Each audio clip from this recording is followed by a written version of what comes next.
안녕하세요. 35에 결혼하고 38에 이혼한 돌싱이에요. 의도한 건 아니지만 남편과 일찍 헤어지고 혼자가 됐네요. 그렇지만 이혼한 걸 후회하거나 힘들어한 적은 절대 없어요. 이 모든 건 정신 나간 시댁과 늦게 배운 도둑질에 날 새는 줄 몰랐던 남편 놈이 저지른 짓 때문이거든요. 어떤 일이 있었는지 환장할 것 같은 이야기를 한번 들어봐 주세요. 어렸을 때 찢어지게 가난한 집에서 컸어요. 그야말로 범죄를 빼고는 온갖 굳은 일은 다 해봤죠. 고등학교를 졸업하자마자 대학은 포기하고 일을 했고요. 부모님 두 분 다 살아계시는데도 외동딸인 제가 그렇게까지 해야 했던 이유는 바로 부모님 때문이었어요. 어머니는 많이 아프셨어요. 그래서 중학교 때부터 병원을 들락거려야 했고, 우리 집의 돈은 모두 어머니의 병원비로 나갔죠. 어머니가 입원한 뒤부터는 일용직 노동자인 아버지의 수입으로 모든 걸 해결해야 했는데, 엄마의 병원비까지도 포함되는 이야기였거든요. 그래서 성인이 된 후로도 투잡을 뛰고 밤잠을 줄여가며 악착같이 돈을 벌었어요. 훗날 태어날 아이에게 가난을 물려주고 싶지 않았거든요. 그렇게 삭막한 시간을 보내던 와중에 남편을 만나게 되었네요. 그 당시 남편의 존재는 그저 빛이자 오아시스나 다름없었죠. 그때까지는 그랬습니다. 그렇게 한결같기만 했다면 이혼할 일은 없었을 텐데요. 지금에 와서는 아무런 쓸모없는 생각이지만요. 남편과는 2년의 연애 끝에 결혼을 하게 됐어요. 결혼 당시에는 남편보다 시모가 더 문제였죠. 아유, 이런 애도 며느리라고. 내 아들이 좋다니 어쩔 수 없지만 좀 너무하지 않니? 아무것도 없는 집안에 게다가 다 늙어 빠진 여자를. 그게 시모가 제일 먼저 한 말이었어요. 솔직히 남편놈도 나이 40이니 일찍 장가드는 건 아닌데 뭐가 그렇게 화가 나는지 탐탁지 않은 기색을 풀풀 내비치더라고요.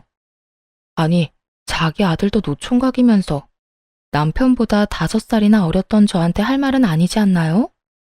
그래도 참았어요. 남편 하나만 봤거든요. 엄마, 나도 나이 많아요. 이 사람보다 5살이나 많은데 그럼 나는 할아버지야? 그리고 우리 집은 뭐 부자야? 우리 집도 별반 다를 거 없잖아요. 엄마가 생각하는 며느리상은 알겠는데 나는 이 사람이 좋아요. 그러니까 나 봐서라도 허락해줘요. 남편은 그렇게 저에 대한 애정이 깊었거든요.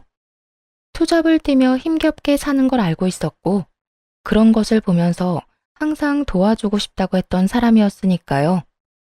그만큼 따뜻하고 부드러운 심성을 가졌었죠.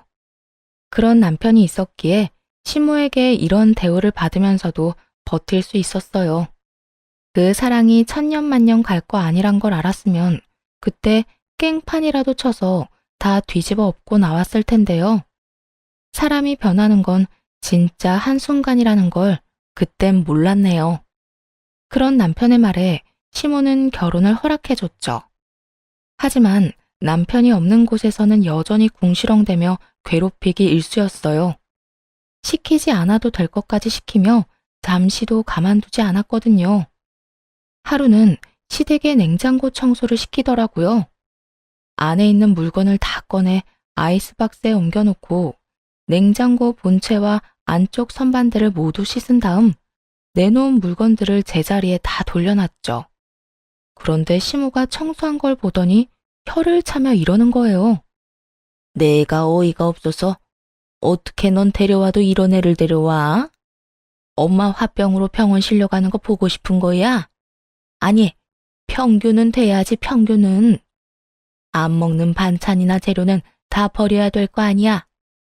이게 뭐라고 다시 넣어놓은 거야? 너 청소를 제대로 하긴 했니?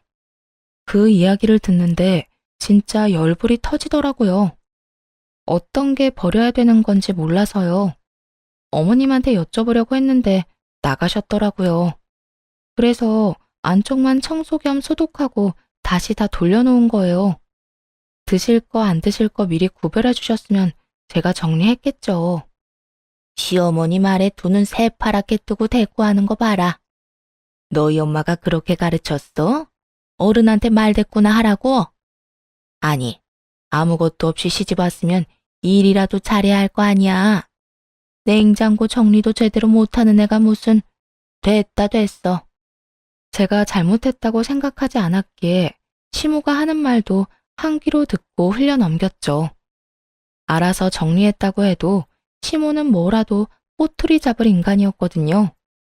그건 아직 먹을 만한데 왜 버렸냐고 했을 게 눈에 선해요. 이런 사람들 특징은 뻔하니까요. 다양한 직군에서 일하며 다양한 사람들을 많이 만나봤는데 이미 편견이 생기면 무슨 일이든 꼬투리를 잡게 되어 있더라고요. 그럴 때는 그냥 못 들은 것처럼 한 귀로 듣고 한 귀로 흘리는 게 가장 좋은 방법이라는 걸 알고 있었죠.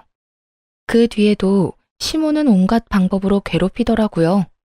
시댁 행사에 불러 요리나 허드렛 일을 시키면서도 제대로 인사도 시켜주지 않고 뒤에서 잔소리하기 바빴고요. 내 아들 덕 보면서 살고 있으면 우리 아들 모시고 살아. 너 일한다고 매번 우리 아들 식사도 거르게 만들지 말고. 아무것도 없는 네가 우리 아들이랑 결혼한 것 자체가 너한테는 은혜야, 은혜. 알아들어? 정말 유치하기 짝이 없고 한숨만 나오는 괴롭힘이었어요. 이런 애들 장난 같은 말을 진심으로 듣진 않았지만 진심으로 울컥할 때도 있었어요. 바로 친정 부모님을 걸고 넘어질 때였죠. 저희 부부는 양가 부모님께 돈을 드리고 있었거든요. 생활비 통장을 따로 만들어 놓고 각각 30만 원씩 양가에 드리고 있었죠.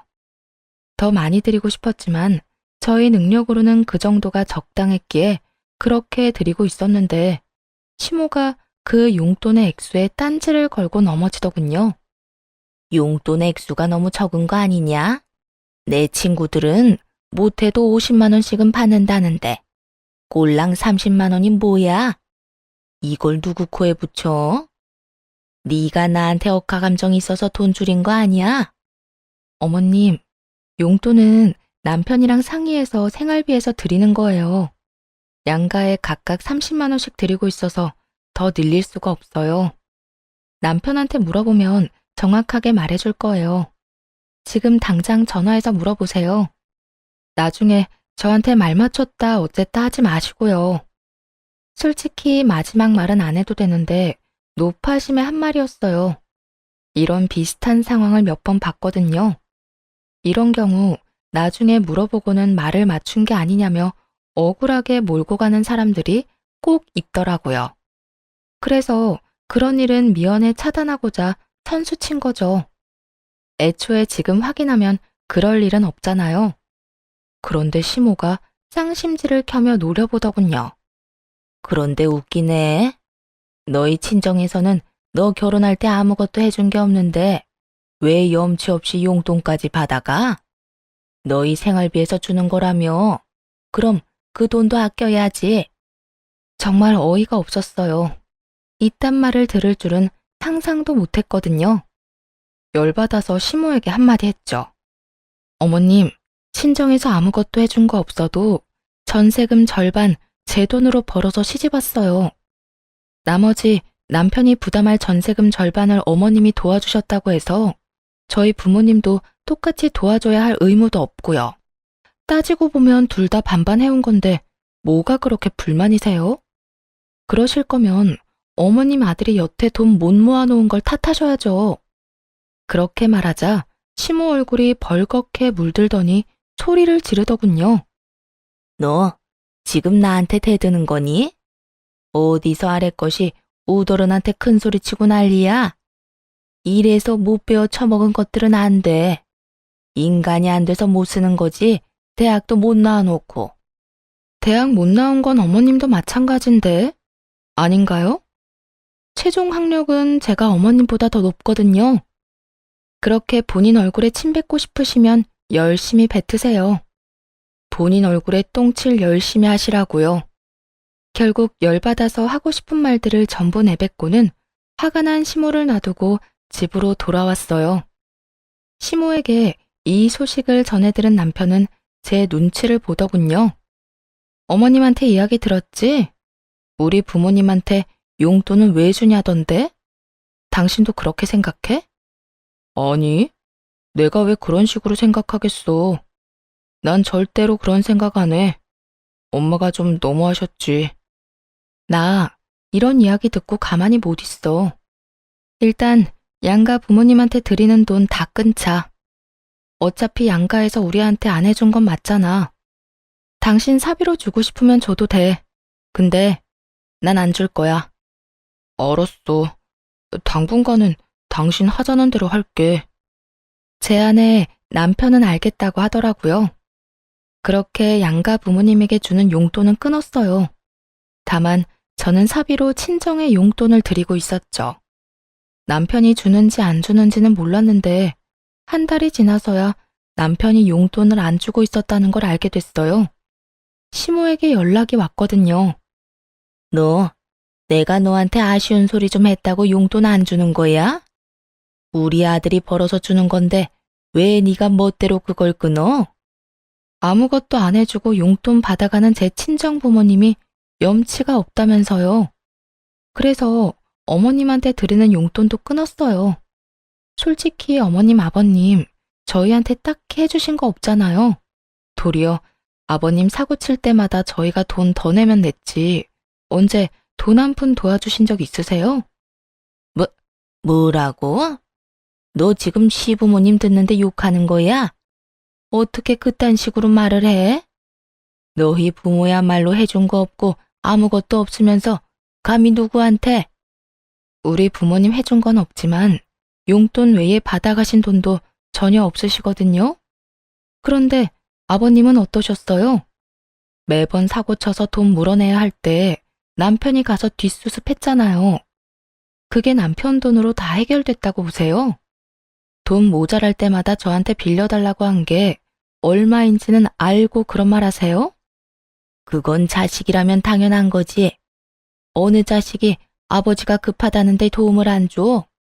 자식이면 당연히 부담해야 하는 돈이지. 너도 며느리면 당연히 부담해야 하고. 그러면 용돈 이야기하면서 제 부모님은 들먹이지 말았어야죠. 아버님부터가 저희 집 돈이란 돈은 다 가져가는데 왜 저희 부모님 이야기 꺼내면서 용돈 더 올려달라고 하셨어요? 친정에 줘야 할 돈 줄여서 시댁에 달라는 말인 거 제가 모를 줄 알았어요? 그렇게 콕 집어 말하자 시모가 당황한 듯 말을 못 잇더군요. 그리고 저희가 같이 드리는 용돈은 끊었다 하더라도 어머님한테 돈 주지 말라고 한 적 없어요. 사비로 용돈 주고 싶으면 그렇게 하라고 했는데요. 남편이 돈 안 준 걸로 저한테 뭐라고 하지 마세요. 이제 시댁 용돈은 남편 소관이니까. 시모는 모든 이야기들 중에 그게 제일 놀랐나 보더군요. 전화를 부랴부랴 끊더니 곧바로 남편에게 전화를 했더군요. 그때 남편과 같이 있었는데도 저한테 전화를 바꿔달라고는 안 하더라고요. 직접 전화해서 묻고 싶었나 보죠. 너 설마 진짜로 우리한테 주는 용돈 없애는데 동의한 거야? 응? 네가 어떻게 그럴 수가 있니? 우리가 너 전세금 보태줬잖아. 남편은 결혼할 때 전세금을 5천만 원 가져왔어요. 그중 2천만 원은 시모가 준 돈이었죠. 그런데 남편 하는 말이 더 충격이었어요. 엄마, 나한테 이야기하지 말고 아버지한테 말해요. 나 솔직히 말하면 아버지 사고 친 거 수습하느라 돈 진짜 많이 썼어요. 결혼할 때 돈 얼마 못 모은 것도 다 아버지 탓이 크다고요. 여태 제가 쓴 돈이 3천만 원인데. 뭐라고? 이 인간이 또 주식했다니? 너 설마 그 빚 갚아준 거야? 주식은 얼마 안 되고 그거 말고 다른 거 사고 친 게 더 많았어요. 여튼 그거 다 해결하는데 3천만 원 좀 넘게 들었거든요. 해준 거 없이 돈 받아가는 건 염치 없는 행동이라면서요. 엄마가 그렇게 말했으니 엄마 말 따르는 게 맞는 거겠죠. 그러니까 전세금 준 거로 생색내지 마세요. 이미 저는 그거 다 갚은 거나 마찬가지니까요. 시모는 그 말을 듣고는 갈라진 목소리로 시부를 찾더군요. 그 까랑까랑한 목소리가 폰 너머로 들릴 만큼 크게요. 당신 미쳤어? 무슨 사고를 어떻게 쳤길래 애한테 3천만 원이나 쓰게 만들어? 당신이 인간이야? 어? 주식 못하게 했더니 아이고 내가 이러다 골병 들지. 시모는 결국 그 뒤로 용돈의 용자도 꺼내지 못했어요. 하긴 이렇게 될 줄 누가 알았겠어요. 남편도 처음에는 시부가 사고친 걸 시모에게 말할 생각까진 없었다고 하더라고요.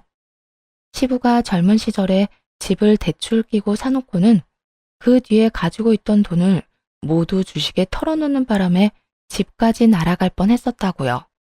그 집의 대출을 갚은 게 시모였다는 것만 들어도 시부가 얼마나 사고를 많이 쳤는지는 알만한 상황이었죠. 여하튼 남편이 비밀을 털어놓은 것 때문인지 시모는 더 이상 지랄 맞은 행동은 하지 않더군요. 다만 짜증을 심하게 내기 시작했어요. 콕 집어 저한테 화를 내는 건 아니었는데 그냥 분위기 흐리게 혼자 짜증내는 거 있잖아요. 그러면 시부도 남편도 저도 입을 꾹 닫았어요. 괜히 불똥 튀는 건 싫으니까요. 그렇게 시댁과 한 발짝 멀어지니 솔직히 마음은 더 편하더라고요. 그렇게 골치 아픈 시댁과 멀어지자 이번에는 친정에서 문제가 생기기 시작했어요. 친정엄마의 상태가 많이 좋지 않았거든요. 병원에서는 이 긴 병의 마지막을 고하듯 이 이상 자신들이 해줄 수 있는 것은 숨이 끊어지지 않도록 계속 연명하는 방법뿐이라고 하더군요. 그리고 그 말을 들은 지 얼마 되지 않아 친정엄마는 폐혈증으로 사망하셨어요. 정말 너무 힘든 시기였습니다. 그 시기를 이겨낼 수 있었던 건 남편 덕분이었어요. 그렇게 남편의 위로와 지지 덕분에 친정엄마의 장례를 무사히 치를 수 있었죠. 그 뒤 생활이 안정된 지 6개월쯤 지났을 쯤이었어요. 지금까지는 한 번도 말썽을 피우지 않았던 남편이 갑작스레 문제를 일으키기 시작한 것이었죠. 결혼하고 2년 동안 한 번도 생활비를 안 준 적은 없었는데 2달째 생활비를 안 주더라고요. 요즘 왜 생활비를 안 줘? 혹시 무슨 문제 있어? 한 달이면 그러려니 하겠는데 2달째 안 주니까 걱정돼서 하는 말이야. 걱정스레 말을 건네자 남편은 눈을 내리깔며 우물쭈물 말을 하더군요. 그게 미안해 여보. 사실은 아버지가 사고를 쳐서 요즘 내 주머니 사정이 그렇게 좋지가 않아. 남편 말에 저야말로 놀랐죠. 시부가 최근에는 잠잠했거든요. 시모에게 한 소리 듣고 나서는 남편에게 도와달라고 한 적도 없는 듯 했는데 말이에요. 그런데 갑자기 또 사고를 쳤다니. 갑자기 그게 무슨 소리야? 아버님이 사고를 쳤다고? 이번엔 뭔데? 사고를 내셨어? 아니면 보증? 아니면 다치셨어? 아니, 아버지가 신용대출 받아서 돈을 빌려줬는데 완전히 사기를 당해서 돈을 다 잃었어. 근데 그거 갚을 만큼 돈을 못 버니까 나한테 연락하셨더라고. 남편은 기가 죽어 하소연하듯 말하더라고요. 그런 남편을 보며 참 측은한 마음이 들었죠. 저나 남편이나 부모 때문에 고생하는구나 싶었거든요. 물론 다른 결이긴 했지만 남편도 시부의 부채를 책임지고 있었고 저도 얼마 전까지 친정엄마의 부채를 짊어지고 있었으니까요. 사기당한 금액이 얼만데? 당신이 생활비까지 못 줄 정도야? 7천만 원. 그것도 이자까지 합치면 더 많거든. 예상을 까마득하게 넘는 액수에 깜짝 놀랐어요. 저는 많아봐야 2천만 원 정도일 거라고 생각했거든요. 그런데 7천이라니. 당황해서 남편에게 물었어요. 설마 그것 당신이 다 갚을 거야? 그래야 될 것 같은데. 아버지 얼마 전에 직장도 그만두셨잖아. 돈 나올 구석이 아예 없으셔. 그런데 원금 이자만 한 달에도 어마어마하게 빠져나가니까 아버지가 감당 안 되니 나한테 연락하신 거겠지. 아무리 그렇다고 해도 당신이 그걸 무슨 수로 다 갚아? 어머님한테는 말했어? 엄마한테는 말 못했지. 이거 아시면 우리 부모님 이혼한다고 난리 날걸? 우리 엄마 성격 알잖아. 하긴 시모 성격이면 당장 이혼하자고 난리치고도 남았을 상황이긴 했죠. 그렇지만 이걸 저희가 모두 책임진다는 건 말도 안 되는 일이었어요. 게다가 문제는 그뿐만이 아니었거든요. 저희 전셋집 계약 기간도 다 끝나가는데 이번에 집주인이 재계약금을 더 높게 받겠다고 했어요.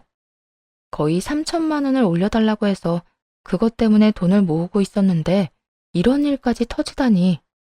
그 돈을 마련하지 못하면 다른 집을 알아봐야 할 판이었죠.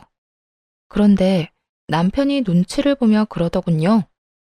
그래서 하는 말인데 저번에 받은 장모님 사망보험금 그걸로 우리 아버지 빚 좀 갚아주면 안 될까?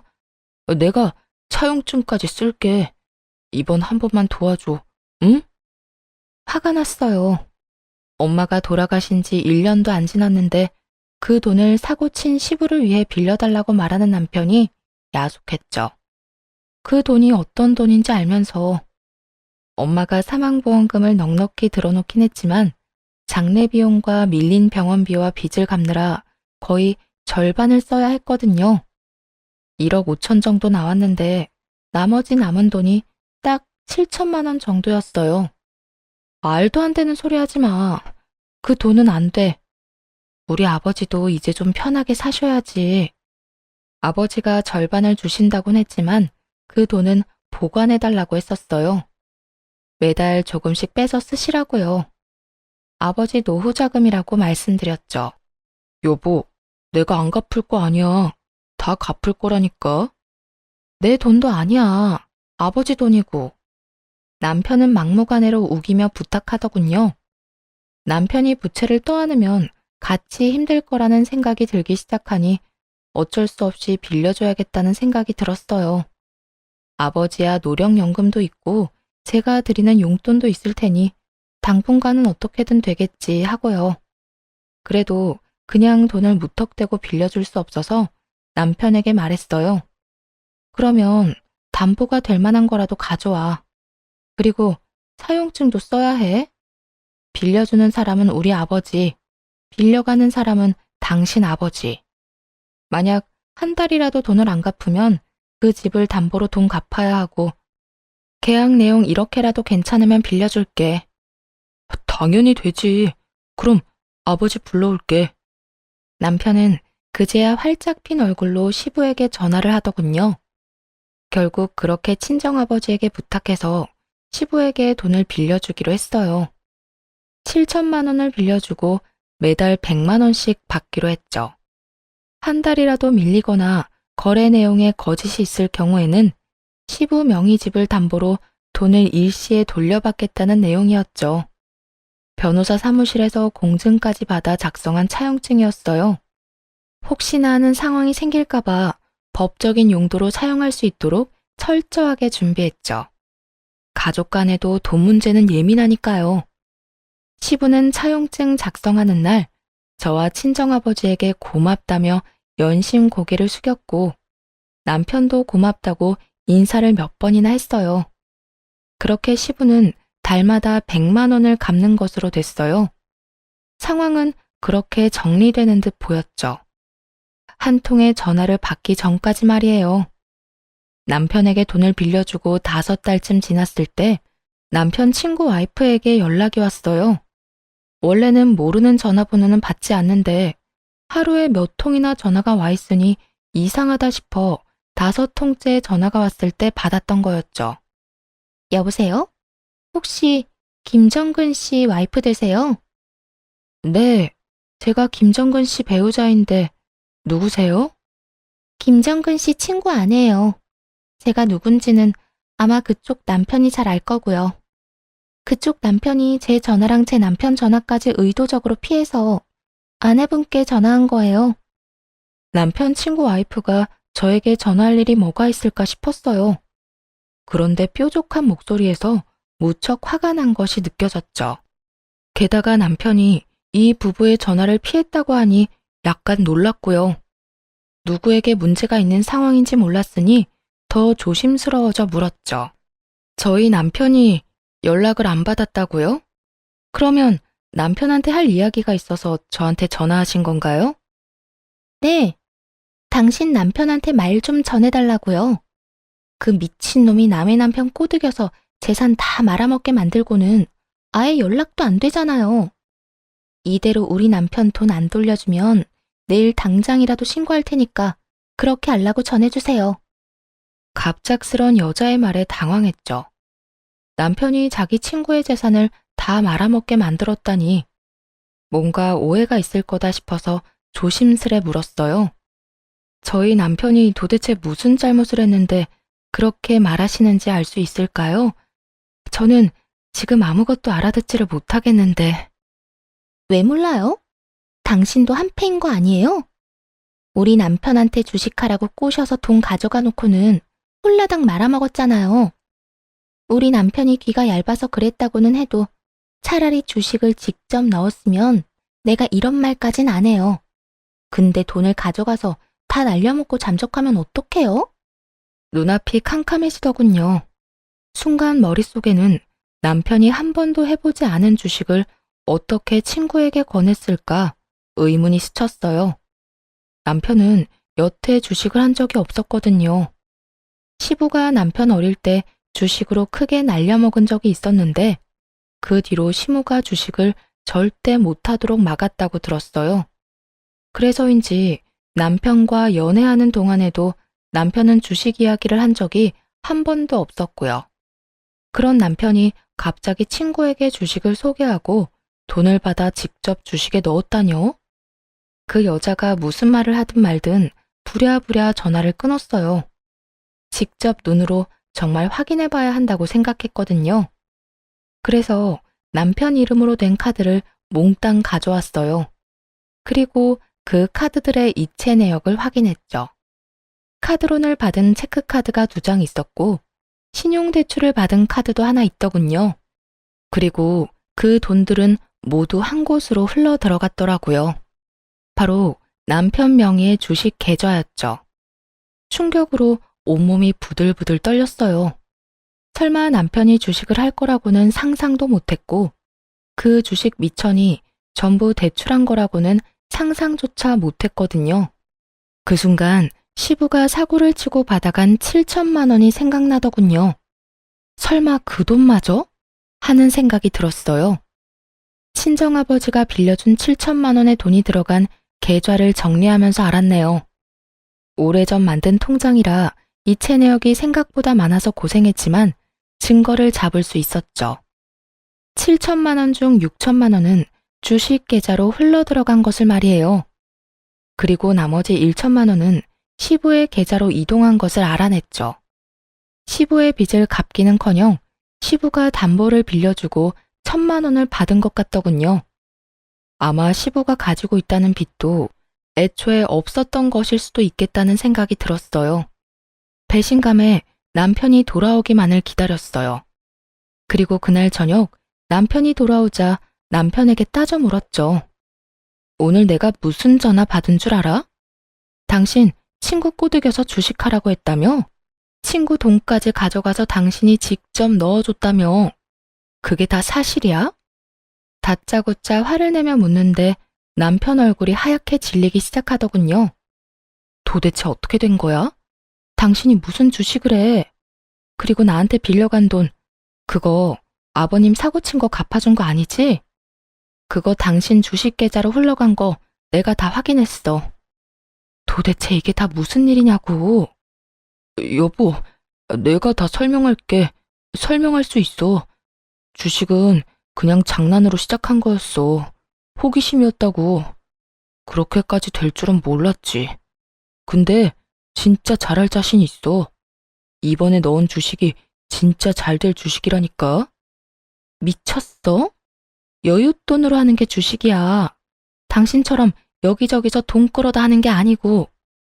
카드론의 신용대출에 엄청 빌렸더라? 이거 다 갚을 순 있는 거야? 우리 아버지한테 빌린 돈으로 차라리 그 카드론이랑 신용대출을 갚았다고 하면 또 몰라. 근데 당신 그걸로 새로운 주식을 또 하는 거잖아. 이게 말이 되냐고. 괜찮아. 내가 다 해결할 수 있다니까. 당신은 뭐가 그렇게 쉬워? 돈 벌기가 그렇게 쉬운 줄 알아? 주식에 다 날려놓고 지금 이게 뭐야? 당신한테 남은 게 뭔데? 당신 친구한테 받은 돈도 해결 못해서 나한테 전화 오도록 만들잖아. 다 필요 없으니까 돈 갚아. 7천만 원부터 갚으라고. 지금 당장 돈이 없는 걸 어떡해. 지금은 절대 돈 못 줘. 돈 나올 구석이 있어야 돈을 주지. 내가 주식으로 돈 벌어서 갚겠다니까. 남편은 아주 당당했어요. 뭘 잘못했는지 전혀 모르고 있더군요. 돈이 없으니 주식으로 벌면 주겠다는 그 말에 분노가 터져나오려는 것을 겨우 참았네요. 그 정신나간 남편놈 말을 들으면서 불현듯 이 결혼의 미래가 보이는 것 같더라고요. 이렇게 같이 살다가 제게 닥칠 문제들이 눈앞에 그려지는 듯 했죠. 시부가 사고 친 거 여태 갚아준 것만도 3천만 원이 넘는데 그중 제가 빌려준 돈도 1천만 원 정도는 되거든요. 그런데 그 와중에 남편놈 사고 친 것까지 감당해야 할 현실이 코앞에 닥쳐오니 정말 참기 힘들더라고요. 이러다 저놈이 싸질한 똥까지 닦게 되는 거 아닌가 하는 생각이 들었죠. 그러자 분노를 넘어 겁까지 나더라고요. 이 문제는 단순히 용서와 화해로 끝날 게 아니라는 생각이 들었어요. 제게는 말도 없이 책임지지도 못할 만큼의 거금을 빌렸고 심지어 시부가 사고를 쳤다는 거짓말까지 했으니까요. 그것도 그 돈으로 부채를 갚는 것도 아니고 또 다른 주식을 하는 남편놈을 보면서 더 이상은 이놈을 믿을 수 없었네요. 못 준다고? 와이프 몰래 주식한다고 대출받는 게 이혼 사유가 안 될 거라고 생각했어? 다 필요 없으니까 이혼해. 아버지가 빌려준 7천만 원도 갚고 주식 때문에 집 망할 뻔했다더니 내가 망하게 생겼잖아.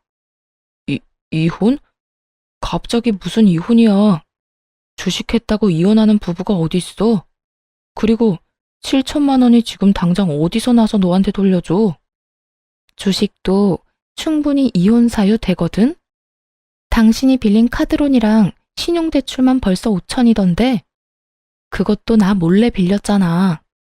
그거 못 갚아서 우리 아버지한테 7천만 원 더 빌려갔고 나를 몇 번을 기만한 거야? 우리가 부부 사이가 맞긴 맞아? 난 당신이 싼 똥 못 치워. 내가 언제 똥 치워달래? 내가 알아서 잘한다고. 당신한테 매달 돈도 꼬박꼬박 갚을 거고. 그 돈은 어디서 난 돈인데? 지금 당신이 매달 내야 하는 돈만 벌써 100만 원이 훌쩍 넘어가. 거기다 우리 아버지한테 빌린 것까지 합치면 200만 원이나 되는 돈이 오로지 빚 갚는 데만 나간다고. 그래서 지금 생활비도 못 주는 거잖아. 남편놈은 반박하고 싶었던 모양이더라고요. 하지만 구구절절 틀린 것 없는 말에 입을 다물더군요. 자기가 능력이 없어서 생활비도 못 주는 게 사실이었으니까요. 남편이 이혼을 안 해주려는 이유는 간단했죠. 이혼해서 전세 계약을 해지하면 계약금 중 남편이 가져온 5천만 원은 빚을 갚느라 고스란히 돌려줘야 했고 그러고도 2천만 원을 더 마련해서 친정 아버지한테 갚아야 했으니까요.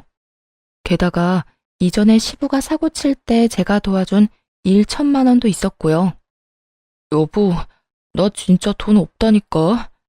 우리 이혼해서 전세금 돌려받아도 어차피 당신이 돈 다 가져갈 테고 나는 지금 빚만도 엄청난데 또 빚을 져야 해. 아니, 그러게 누가 빚내서 주식하래? 게다가 네가 나 속이고 가져간 건 우리 엄마 사망보험금이거든? 그걸 주식이나 한답시고 써놓고 나한테 큰 소리 칠 자격 있어? 답답하기는 제가 더 답답했죠. 그 7천만 원이 어떤 돈인데 우리 어머니 사망보험금을 저딴 주식하는 놈한테 다 뺏길 수야 없었어요. 그러다 차용증에 적힌 시부의 담보가 생각났어요. 안 되면 아버님한테 말해서 집 담보로 돈 빌리든지. 시댁 집은 깨끗하잖아. 차용증에도 돈 못 갚을 때는 담보 물건 팔아서 갚기로 되어 있었고, 전세금 나한테 다 주면 그리 큰 금액은 아니니까 대출 받아서 주면 되겠네. 남편 놈은 그제야 거기까지 생각이 미친 모양이었어요. 시부의 도장과 사인이 있으니 자기 선에서 해결 못하면 그쪽에 책임을 지을 수 있을 거라는 불효막심한 쓰레기 같은 생각을 한 거죠. 자기 집도 아니면서 말이에요. 잠깐만.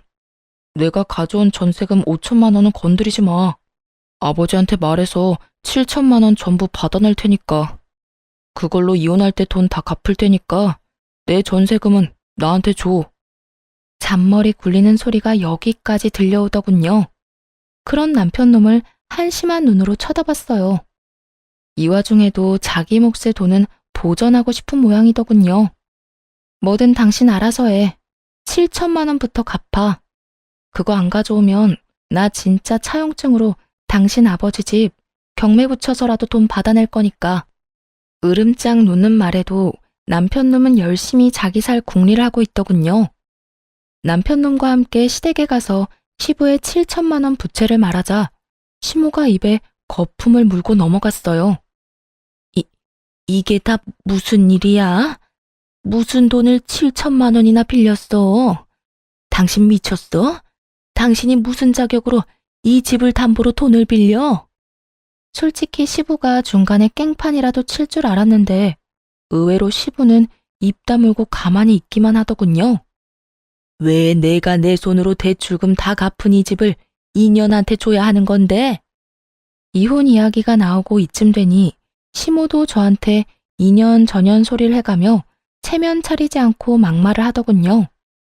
아버님이 저희 친정아버지한테 빌려간 7천만 원, 지금 당장 갚지 않으면 차용증대로 담보 물건 팔아서라도 받아낼 생각이에요. 그 돈 저희 엄마 사망보험금인데 저희가 이혼하면 더 이상 이 차용증대로 빌려주고 갚는 관계는 유지 못하니 당장 다 돌려줘야 한다는 항목이 있거든요. 당신은 입이 있으면 말이라도 좀 해봐요.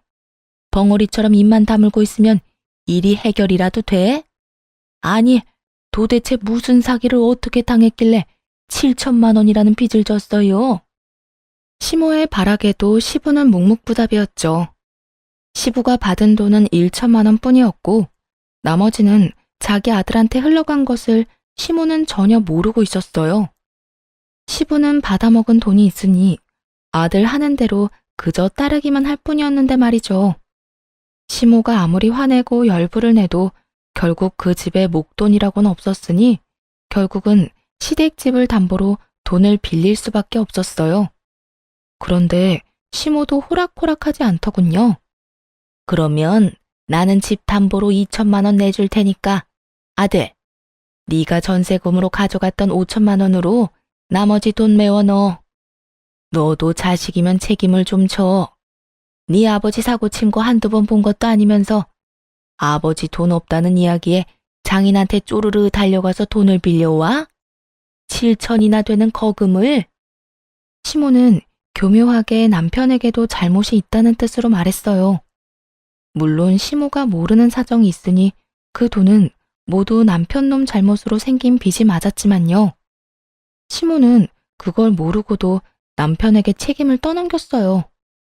참 속물적이고 이기적인 사람이다 싶었네요. 표면적으로 보면 시부가 저지른 사고인데 아들한테 책임지라고 하는 걸 보면요. 그러나 남편 놈도 시모랑 닮은 면이 있었는지 시모에게 따지고 들었어요. 아버지가 빌린 돈을 왜 또 제가 갚아요?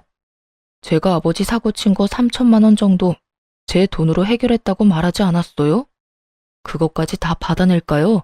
에? 아들놈이 그렇게 말하자 시모가 한숨을 푹 쉬며 5천을 빌려줄 테니 나머지 2천은 전세금 할 때 시모가 준 2천만 원으로 충당하라고 했어요. 남편놈은 잠시 생각하더니 그것도 본전은 찾는 거라 생각했는지 알겠다고 말하더군요. 결국 시모는 시댁집을 담보로 5천 대출해서 저한테 줬고 남편놈은 이혼할 때 전세금으로 받아야 할 5천 중에 2천은 저에게 주고 3천만 원을 받아가게 됐죠.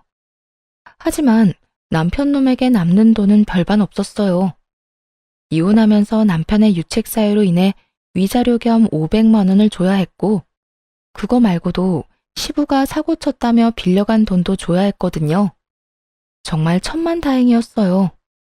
남편에게 준 돈을 최대한 돌려받을 수 있었으니까요.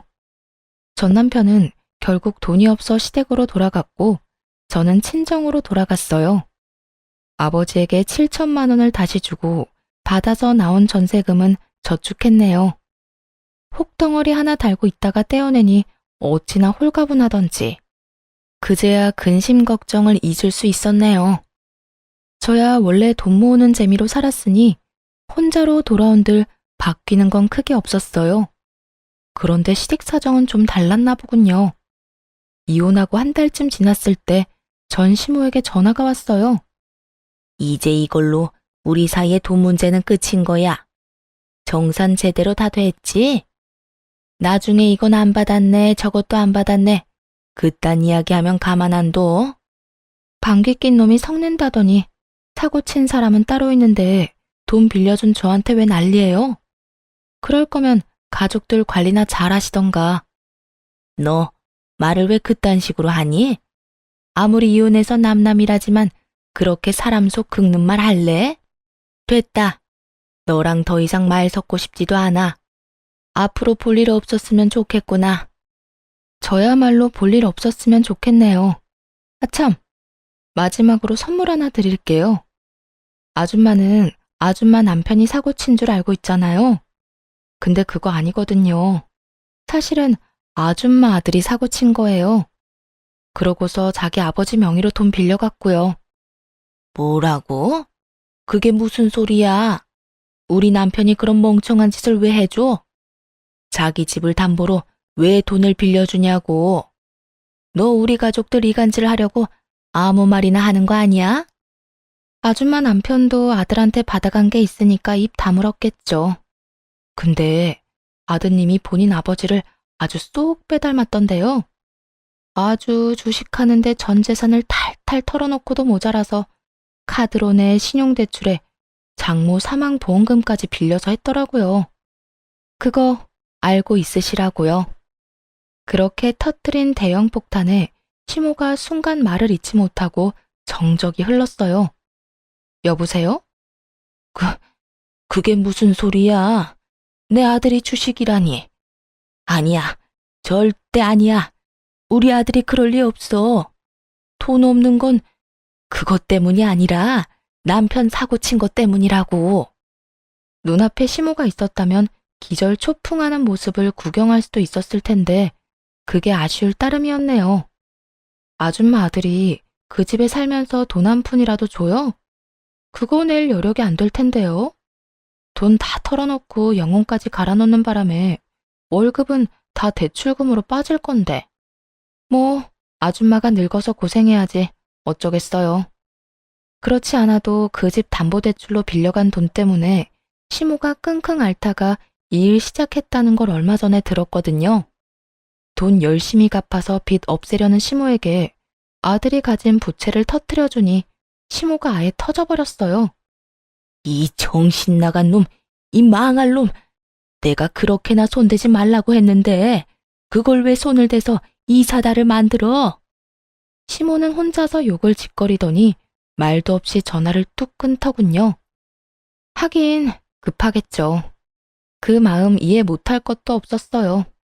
다만 환장하는 시모 모습을 더 보고 싶었는데 그게 아쉬울 뿐이었죠. 그런데 나중에 들린 소식을 듣고 웃음을 터뜨렸네요. 시모가 아들놈이 주식에 손댔다는 거 알자마자 아들놈 회사까지 찾아가서 아주 난장판을 벌였대요. 그 이야기 듣는데 얼마나 소름이 돋는지 모르겠더라고요. 그게 제 미래가 될 뻔했잖아요.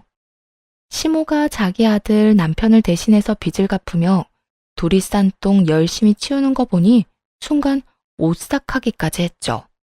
하지만 이제 그 역할은 제가 아니라 시모의 몫이잖아요.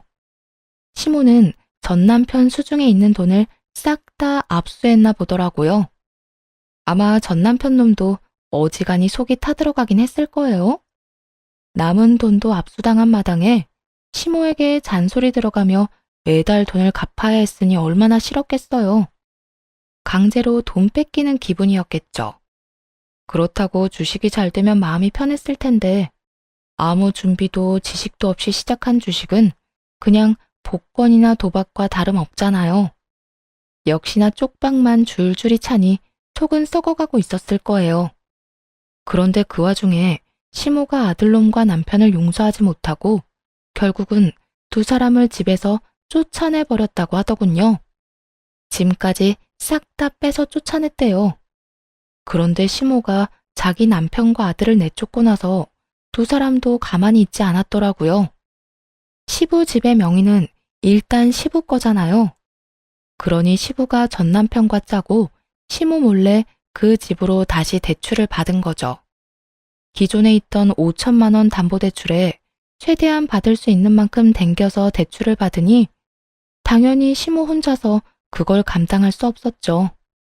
사고 친 걸로 치자면 가장 대형 사고였죠. 시부는 그간 시모와 전 남편이 자신이 친 사고를 수습해줬으니 이번에도 그럴 거라 낙관한 모양이었어요. 그런데 이 과정에서 시모가 크게 결심을 했더군요. 시부에게 이혼 소장을 건넨 거죠. 그제야 깜짝 놀란 시부가 집에 돌아왔지만 이미 대출받은 돈은 다 유흥비와 전 남편 대출금 갚는 데 써버려 남은 것도 없었죠. 시모가 대출금 갚는 데 손을 떼버리니 시부 명의로 대출 연체 들어오지 차 앞딱지 들러붙지 결국은 집을 팔아야 했던 모양이에요. 그래서 결국 세 명 모두 집 없이 떠도는 신세가 되었고요. 전 남편과 이혼하고 1년도 되지 않아서 이 모든 일이 벌어졌다는 게 믿기지 않을 만큼 빠르게 망했더라고요. 세 사람 모두 말이에요. 전 남편은 주식이 여전히 쪽박 차서 다 망했고 대출금은 여전히 갚고 있는 중인데다가 시부와 시모는 말년에 다 늙어서 둘이서 치고받고 싸우다가 그나마 남은 돈까지 다 날려먹고 찢어졌고 말이에요. 그나물에 그 밥이라는 말처럼 셋 다 똑같은 결말을 맞이해서 아주 속이 시원하더라고요. 아시겠지만 전 남편이 한번 실수했다고 이혼한 게 절대 아니에요. 그 사람은 그 실수를 만회할 생각조차 없이 계속 또 다른 잘못을 저질렀으니까요. 제가 허용해 줄 수 있는 건 딱 거기까지였던 거죠. 와이프 몰래 돈으로 사고치는 남편 두신 분들 최대한 빨리 빠져나오시는 게 좋아요. 아니면 딱 저 시모 꼴나기 십상이거든요. 이제는 그 사람들과 헤어지고 혼자 살고 있어요. 이혼으로 얻은 거라고는 이혼 타이틀 뿐이고 번 돈도 없이 목돈 나간 것만 다시 돌려받았을 뿐이네요. 만약 결혼하지 않고 계속 투잡 뛰며 일했다면 지금보다 더 많은 저축이 있었을지도 몰라요. 남편 놈과 살면서 얻은 것이라고는 아무리 잘해주던 인간이라도 변하면 되돌리기 어렵다는 것 뿐이거든요. 결혼 초에 남편을 생각하면 사람이 왜 그렇게 바뀌었는지 지금도 이해가 잘 안 가지만 그렇다고 예전 기억에 매달려 계속 결혼 생활을 이어나가는 건 정말 잘못된 거라고 생각합니다. 이렇게 글을 쓰고 나니 속이 후련하네요. 긴 글 읽어주셔서 감사합니다.